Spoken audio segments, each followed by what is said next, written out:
to start. Here's our representative of Scandinavian. There are actually a lot of Scandinavians, Swedes and Norwegians in the cemetery. This guy is from Denmark, which thank goodness had a very simple flag. This is Captain Charles Nelson. He ran away to sea when he was 13, so he's obviously a guy who started with nothing. And he worked hard, was recognized. He rose to mate, which is a pretty high position in a ship. He had promised to go back after 5 years. He went back home, but his father died. And so he went to San Francisco because of the gold rush. And he tried a couple of different things. He was still pretty penniless. He ended up going in with a partner, buying a whaling boat that he rode up and down the Sacramento River delivering goods with. It was pretty hard work. And eventually was raised enough money to buy a 250-acre lot that was wooded.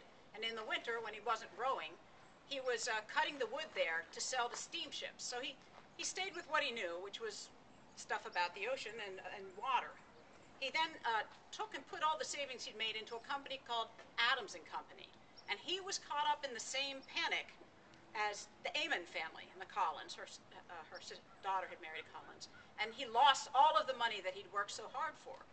So he started again and eventually raised enough money, and this time he put it into a larger ship that he invested in with a partner again. And he began to sail. A big business was going up and down the coast to Mendocino and places like that where there are lots of redwood. You pick up a lot of redwood and you bring it down to San Francisco and sell it, and you bring supplies back up the coast.